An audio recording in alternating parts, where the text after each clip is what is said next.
Hi everybody, I'm David with Bolivar Live. Well, we're back and it's the Bolivar Lighthouse series. You know, there's a lot of stories that float around Bolivar Peninsula, from ghosts to snakes to, hidden treasures. But we've got a fish story today that we're going to tell you. In fact, it comes from the North Jetties. Lloyd, you were telling me about this fish story, and I said, oh, there's a lot of fish stories out here. He said, yeah, but listen in on this one. And you were telling me how big it is. Give us a rundown on everything that happened that day and what the gentleman caught. This was about 1956, 57, and my brothers and I had been fishing out on the North Jetties.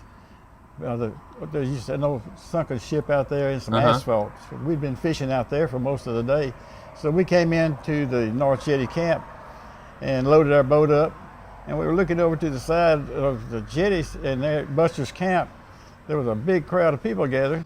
And Buster's camp was on the west side of the jetties at that time, wasn't it?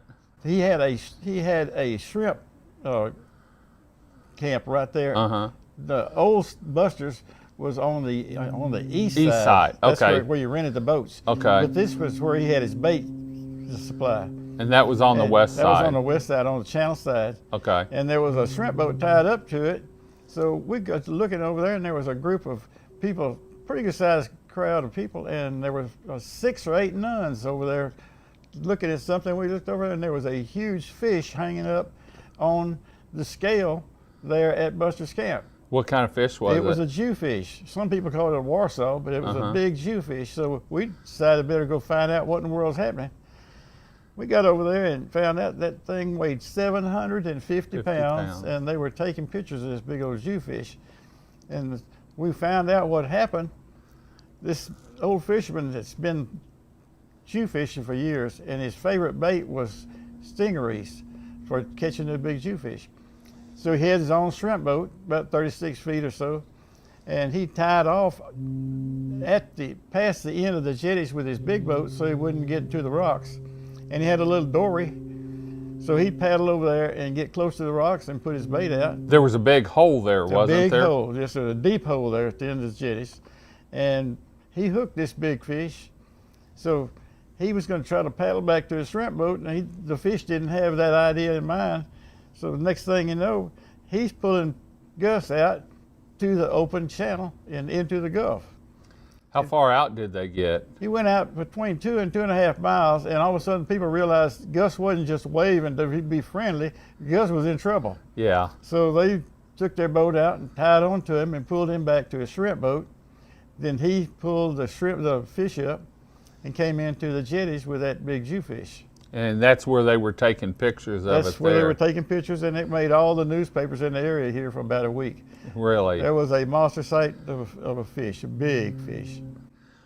Well, there's your fishing story. And listening to some of these Maxwell brothers, you can decide for yourself if it's true, but you said your brother had a picture of it, didn't you?